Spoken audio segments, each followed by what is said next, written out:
آج ہم کچھ خاص ذرائع کا جائزہ لے رہے ہیں۔ یہ ایک یوٹیوب ویڈیو ٹرانسکرپٹ کے کچھ حصے ہیں جو خانہ کعبہ کی تعمیر کے بالکل آپ کہہ لیں ابتدائی مراحل پر بات کرتے ہیں۔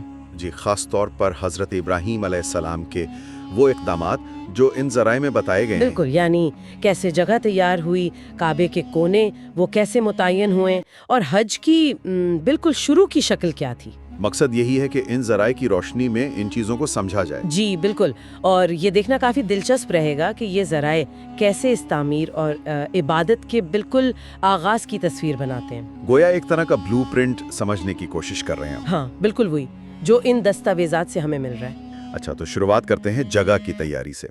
ان ذرائع میں یہ ذکر ہے کہ حضرت ابراہیم نے پہلے زمین کو ہموار کیا، اور وہاں ایک سرخ ٹیلا تھا، ربوہ الحمراء جسے کہا گیا، اسے مطلب اونچا کیا یا بلند کیا۔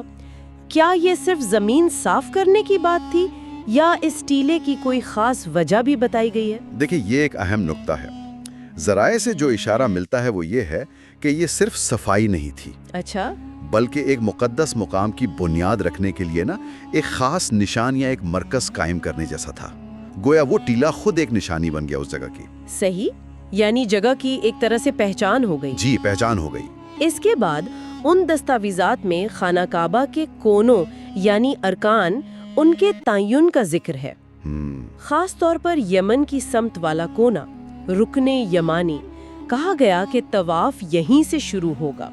یہ شروع کا نقطہ مقرر کرنا یہ کیوں اہم تھا ان ذرائع کے مطابق؟ یہ تعین بہت دلچسپ ہے۔ ایک خاص پوائنٹ سے شروع کرنا، جیسا ذرائع بتاتے ہیں، وہ عبادت میں ایک نظم، ایک ترتیب لاتا ہے، ایک سٹرکچر آ جاتا ہے۔ بالکل جی، ایک سٹرکچر۔ یہ صرف ایک سمت نہیں دیتا، بلکہ ایک آپ کہہ لیں مشترکہ تجربے کی بنیاد رکھتا ہے کہ سب ایک ہی جگہ سے اپنی وہ روحانی گردش شروع کر رہے ہیں۔ اور ذرائع میں یہ بھی آتا ہے کہ جو کعبہ میں داخل ہو یا طواف شروع کرے وہ اس کونے کا استلام کرے۔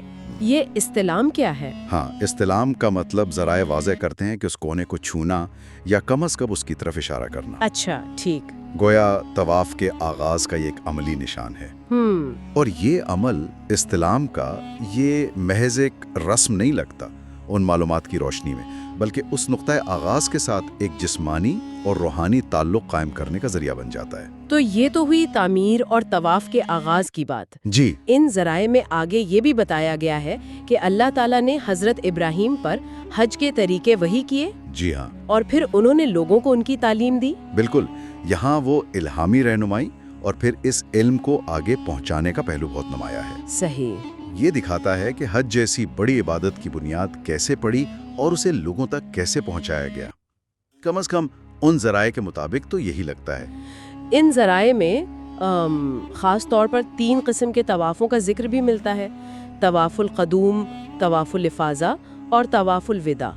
ان کے بارے میں کچھ وضاحت ہے؟ ہاں، مختصر طور پر اگر دیکھیں تو ان کے نام ہی کافی کچھ بتا دیتے ہیں۔ اچھا۔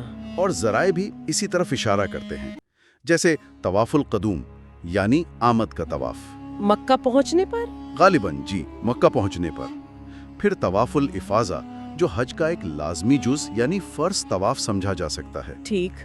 اور آخر میں طواف الوداع یعنی رخصتی کا طواف جو واپسی سے پہلے کیا جاتا ہوگا۔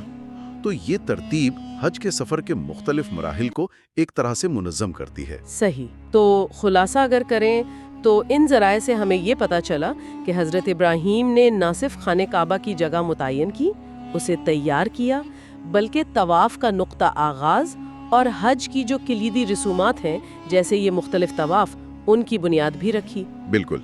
یہ چند نکات جو ان خاص ذرائع سے ہمیں ملے ہیں، یہ اس عظیم عبادت کی بالکل ابتدائی شکل اور اس کی آپ کہیں ترتیب کی اہمیت کو سمجھنے میں مدد دیتے ہیں۔